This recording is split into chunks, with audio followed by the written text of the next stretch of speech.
Straight ahead on News 4 Tucson at 6, agents seize hundreds of pounds of chemicals that could be used to make a deadly drug. Lupita Murillo is at the scene and has more on what they found.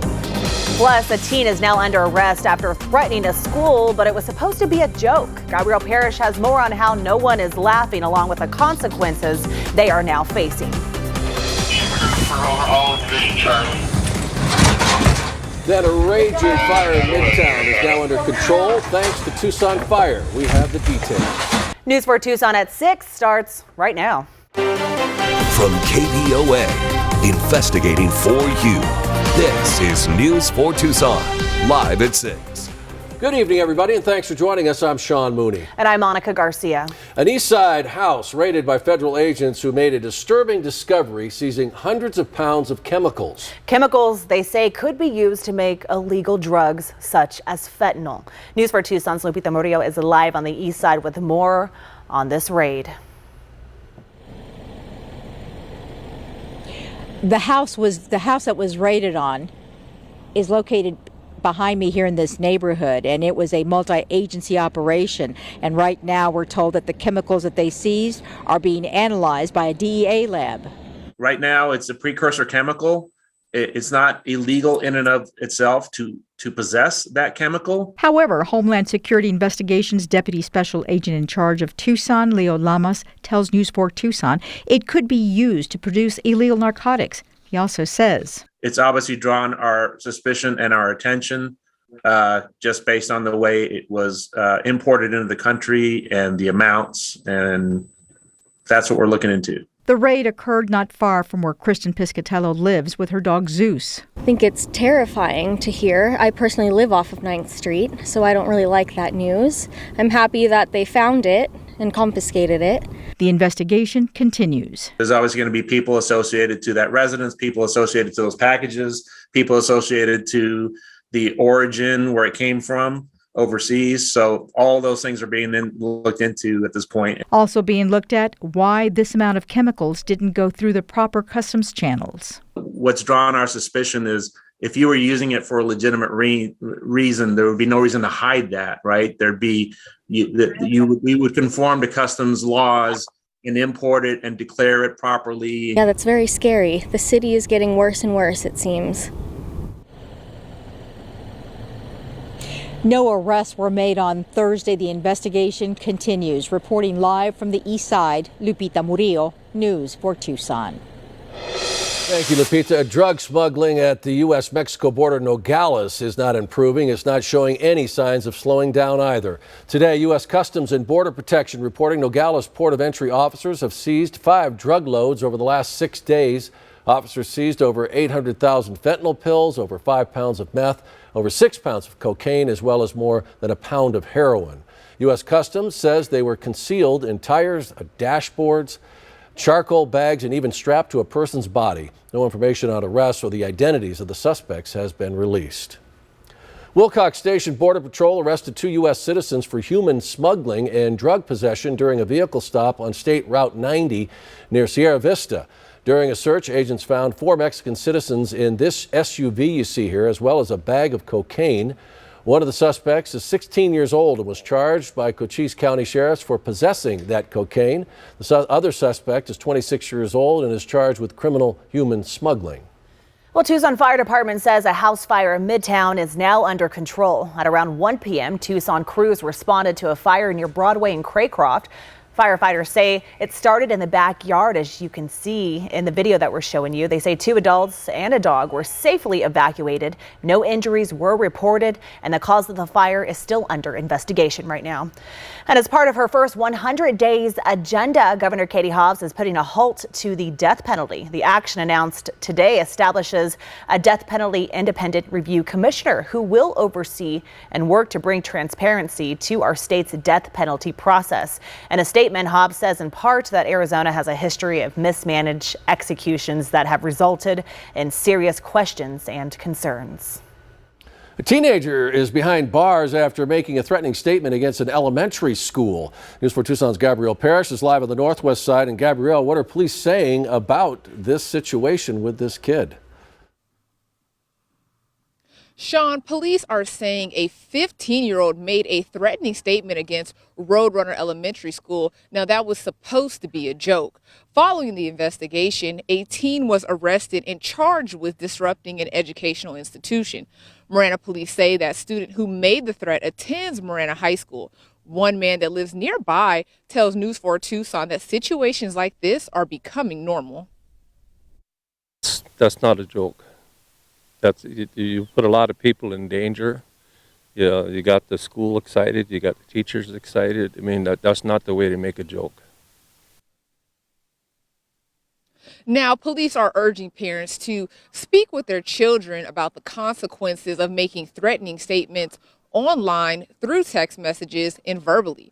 Reporting live from the Northwest Side, Gabrielle Parrish, News 4 Tucson. Time to find out what's happening this weekend with forewarned Chief Meteorologist Matt Brode. We do know it is going to be very cold. That's what's happening. Back to you. Yeah. No, I'm just kidding. Yeah. We got a weekend chill on tap for us. Here's the Catalina Mountains outside. It's 50 degrees at the airport. Winds back up to 10 miles per hour. This is a number we'll watch closely because the lighter this wind speed is, the means the more we can cool down. But look at this. That's a warm spot. Everywhere else in Tucson, with the exception of the airport in Marana, now reporting temperatures into the 40s. And we have low 40s already in Wilcox, Sierra Vista, 39 in Oracle. That's what I tried to say that I didn't. There you go. Low pressure brought a half a foot of snow to sections of Coconino County toward the Flagstaff area today, and that's giving us a couple wind events earlier, but again, dying down, and thus that hard freeze warning tonight, guys. This means several hours of temperatures at, if not below, even 28 degrees. So the big chill, clear and cold, clear and cold, clear and cold. We'll say it 3 times and enforce that for you. 44, 39, 36 at 11 o'clock. So I'm back in a few minutes, and if you think this is cold, well, we got many more cold nights, some colder than others in the 7-day forecast. See you in a bit. And speaking of weather, there's a kind of drought that has you asking, didn't it rain in the past week? And then there's another kind of drought that says, how much rain did it actually rain in the last 30 years? News 4 Tucson's Destiny Quinn shares what the recent storms mean for Arizona drought conditions. We've had a lot of rain in the past week. The National Weather Service says we've gotten 3 times the amount of rain and snow we usually get in January. We still have months to go in the winter. And for the drought, that's good news and no news at all. Here's why. We usually show you what's called the drought monitor map, and right now most of Arizona looks pretty good. No extreme drought anywhere in this state, but that's not actually the drought. For the short-term drought, you need to talk about current. What is happening right now? So is the ground wet? Is the grass dead? Is anything dry enough to burn in a wildfire right now? When we talk about the drought, we mean the long-term 22-year mega drought, and that can't be solved by a big rainstorm. Long-term, over the decade, the entire Colorado Basin has really seen a deficit in rainfall, and 1 month or even 1 year is not going to make up that deficit. There's a map of the long-term drought too. It just doesn't change all that much. The red and darker red is exceptional drought, and the reason it's concerning is because it follows the Colorado River, where most of the west water comes from. Long-term drought is the reason water levels of Lake Powell and Lake Mead are dropping every year, and for Arizona, long-term drought has way more to do with the snowfall in the Colorado Rockies than it does a rain or snowstorm in Arizona. Colorado snow melts, goes downstream, and ends up in the Colorado River. So no, the drought isn't over, even if some of the maps seem to look like it. We still need more going forward. Destiny Quinn, News 4 Tucson. We have new details on a crash that happened yesterday. A man has passed away. He passed away last night from injuries he suffered in a 2-car crash near Grant and Craycroft. One of the drivers was making a left-hand turn onto southbound Craycroft from Grant. The other driver was going eastbound on Grant and struck the driver making the turn. After investigating, Tucson police determined that neither driver in the crash was impaired. And earlier today, around 11:30, 2 separate crashes involving multiple vehicles, including 2 semi-trucks, caused major traffic headaches on I-10 just south of Tucson. happening in that area of westbound I-10 in Craycroft, and the traffic there was just really tied up, extending all the way to Valencia Road. So back at that point, anyone who was hurt was involved in a lot of damage, and so we're still waiting on more details to figure out who else was involved. Coming up on News 4 Tucson at 6, it's not just our Wildcats and great food that puts us on the map. Tucson is also a city of the arts. You knew that. Robbie Reynolds has the story. Plus, it doesn't matter if you're a little bit country or a little bit rock and roll. A local staple turns 60 this weekend when News 4 Tucson at 6 returns after the break. Investigating for you. This is News 4 Tucson.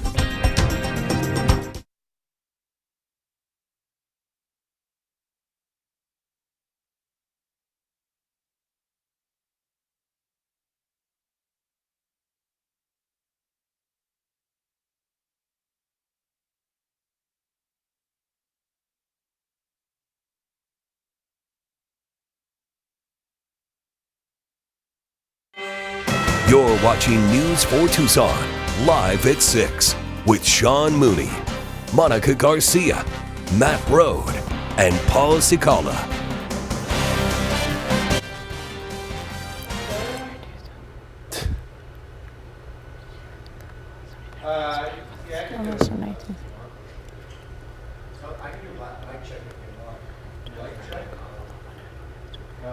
The art scene here at the University of Arizona is growing fast. All of this construction is for renovations to the Maroney Theater, set to be finished in the fall of this year. The corner of Olive Road at the U of A is where it all comes together. Painting, photography, music, drama, and many others. This is intentional. One of the things we've done recently is we've created a broader division for the arts. And so in 2019, we formed what we call Arizona Arts. That means the nearly 2,000 students at the College of... What? Did you watch that Archie Bunker clip that Eric sent us? No. It's sort of funny. I'm like, dude, what are you emailing it to me for? Was it an email? It was a text. Oh, then he must have just texted. He said he emailed. Yeah.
You're watching News 4 Tucson, live at 6, with Sean Mooney, Monica Garcia, Matt Rode, and Paul Cicala.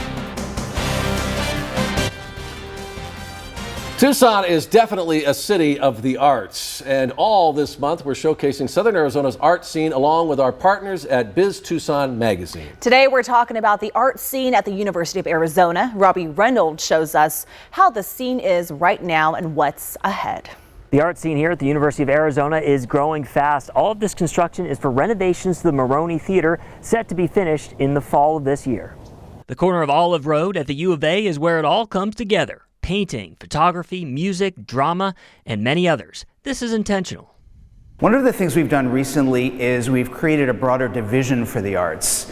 And so in 2019, we formed what we call Arizona Arts. That means the nearly 2,000 students at the College of Fine Arts collaborate on projects and enjoy Tucson's art scene together.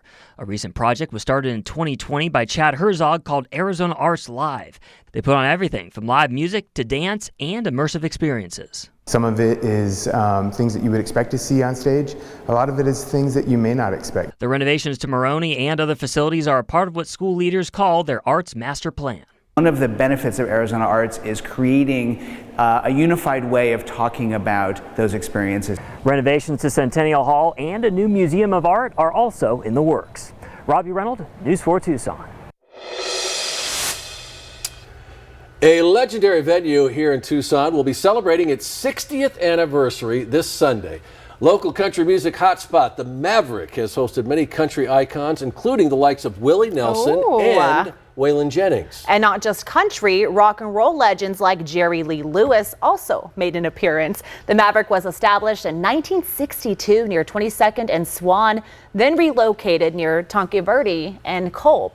Local and national bands still play there, and it was voted number 28 out of 50 Country American Magazine hotspots for the most favorite country hotspot in America, I'll say. Well, and the Maverick has left such an impact that September 8th has been proclaimed the Maverick as Maverick Day by our Tucson mayor. Do we get a holiday?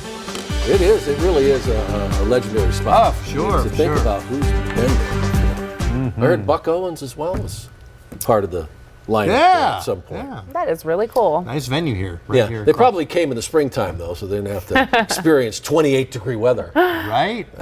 I just remember so many concerts in Tucson, people coming in June. Why? Coming, well, maybe it's too warm. It's our winter. Yeah, our winter's this is looking cold. Check out the weekend forecast. This is your Saturday. We are waking up at 7 a.m. to 29 degrees. Goodness gracious, great balls of fire. See what I did there? I saw what you You saw what I did there. That's a reference to something that's played at the Maverick. 50 at lunchtime and then 56, 3 o'clock. By Sunday, we'll see temperatures a little bit warmer, but not much. I mean, we're pushing 60, but we're still below freezing. Here's what we're tracking then. A hard freeze tonight, right? We're talking about temperatures at, if not below 28 degrees right here in the city of Tucson. And then a frigid Saturday, we know that. Sunday morning as well looking, I wouldn't say equally as cold, but it's looking cold. Then this one I've been kind of hanging out for quite some time, taking it away, putting it back out there in the ether. But we're going to keep a shower chance in for Monday just because the latest forecast tools are putting this now storm system. And when I say storm system, I'm using that kind of loosely. It's just an area of low pressure with an inland trajectory, not containing a lot of moisture, but it'll reinforce some cold air and give us a shower chance, but mostly to the northeast. I'll show you on the charts, but first and foremost, that hard freeze warning, please. The 4 Ps, adhere to those. The most at vulnerable people, your pets, they get cold just like you do, the pipes, and of course your plants as well. Here's a live look at the Catalina Mountains on this Friday night. 50 degrees. Some things I remember, some things I just don't. Winds out of the north at 10 miles per hour and 40s everywhere now, except for the airport. Miranda's now at 49, 46 Sabino Canyon, and yes, upper 30s. And look at this, Tombstone, Wilcox, Sierra Vista. You can still see that, I mean, the sun is set officially, but we're still in that sort of twilight zone, and we're still tracking temperatures already, I should say, into the 30s. Here's that area of low pressure, bringing some cold air, brought 6 inches of snow to Flagstaff today. This will say farewell to it, and then Saturday, you can see our winds coming due south from the north. And then here's our latest system putting some potential snow into the White Mountains. And this is Monday. If this drops a little bit farther to the south and west, we could get some showers here. But the reason why I'm putting it back in the forecast is because yesterday it was like, I don't know, 300 miles to the east. So stand by, stay tuned. 10 o'clock tonight, we should have some new computer models output, and we'll see what the latest thought process is. But either way, it's a very weak system. The reason why I talk about it is because if it goes a little bit farther to the southwest and it's cold enough, we could be talking about some snowflakes flying right here in Tucson. All right? I mean, it's probably a long shot, but the potential's out there. 20s for lows tonight, and hey, Pine Top 10, 18 Wilcox, 19 Douglas. It's a cold night by any measure for the district. 50s for daytime highs tomorrow. We'll see those daytime highs only into the upper 40s in Bisbee, 51 in Tombstone. Your forewarned extended forecast, 55 tomorrow, 61 Sunday, Monday 50. breezy. This is a day that we have to watch closely. Could see that shower chance. We'll see. 53 on Tuesday, 60 Wednesday, Thursday 60, 63 Friday. So we warm back up to the low 60s. Nighttime lows also coming up to the low to mid 30s. Hard to believe that I'm talking about a recovery with 60 and 37. That's still several degrees below average, but look at this, 50 for a high, 27 for low. That is a recovery, Sean. All right, and with all this weather, a whole lot of shaking going on. Oh, you did it too. Knew I couldn't resist.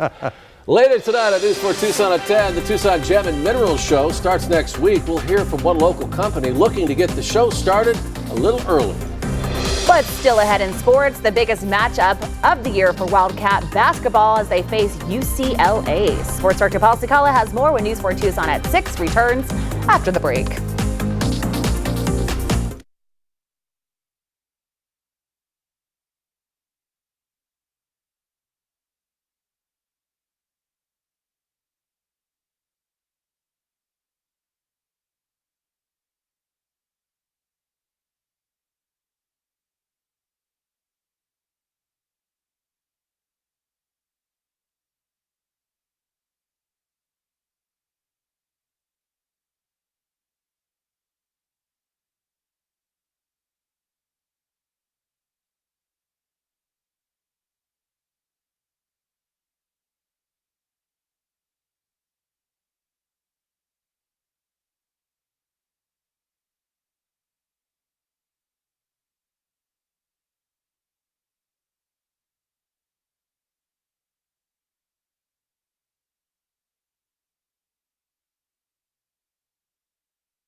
Check, 1, 2, 3. Check, 1, 2, 3.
Hey, sports is back in the mix. How's your energy, Southern Arizona? Good evening to you. I'm Paul Cicala. We are less than 24 hours away from 11th ranked Arizona hosting number 5 UCLA in a showdown on national TV right here in the Old Pueblo. Tip-off is set for 12 noon. Arizona hopes to break UCLA's nation-leading 14-game winning streak. The Bruins are heading into Tucson after a come-from-behind victory over ASU. The Sun Devils actually led most of the game in a very close one, but in the final 5 minutes, UCLA went on a run and pulled away for the 74-62 victory. Meanwhile, Arizona is coming off a convincing 15-point win over USC last night. Coach Tommy Lloyd shook up the lineup a bit and started Cedric Henderson instead of Pella Larson. Henderson responded by busting out with 11 points and 7 rebounds. And just like last season, Pella Larson came off the bench against USC and he'd respond with 15 points and 3 assists. Oh yeah! Remember, Pella Larson was named the 6th man of the year last season in the Pac-12. Another person who's got fans riled up even more is guard Courtney Ramey. The transfer is getting hot just in time for the matchup against UCLA on a national stage. Ramey capped 5 3-pointers in the win over the Trojans, and here's Ramey on coming around strong. It's a work in progress. It's a long season, so we all just got to understand, like, we can each get better game by game and just day by day. So that's got to be the mindset moving forward. Oh yeah, hey, if you're a big fan of college basketball, you're certainly going to love this. The ESPN Game Day crew will throw out live to McKale Center during their show tomorrow morning. Popular basketball analyst Jay Billis, who will be part of the team broadcasting the game, will go live from McKale Center as the ESPN Game Day crew tosses to him on center court. This is footage of past visits by ESPN and its Game Day crew at McKale Center. For fans of the crazy AZ who want to get wild and rowdy, we're talking the Zona Zoo. Well, they will be representing the U of A Strong as Jay Billis reports live on the matchup between number 5 UCLA and number 11 Arizona. And here's a bit more for you. The doors for those students will open at McKale Center at 8:50 a.m. The game day broadcast itself will be from 9 a.m. until 10 a.m. rather. So set your DVR so you can check it out early in the morning. Should be lots of fun. Set your alarm clocks, Wildcat fans, if that is early for you, because for some people it is. All right, that's an early tip-off for the U of A. I'll be there tomorrow morning and hope to see you. On the women's end, Coach Dia Barnes and the Basket Cats are prepping for a showdown on Sunday in enemy territory. We are talking ASU.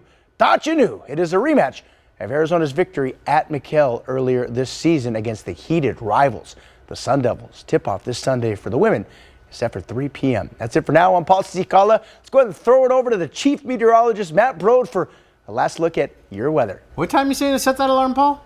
Set it early. It depends on if you want your coffee in the morning or not. It's going to be cold. Just don't go outside. It's going to be in the 20s. Watch it on the porch. 20.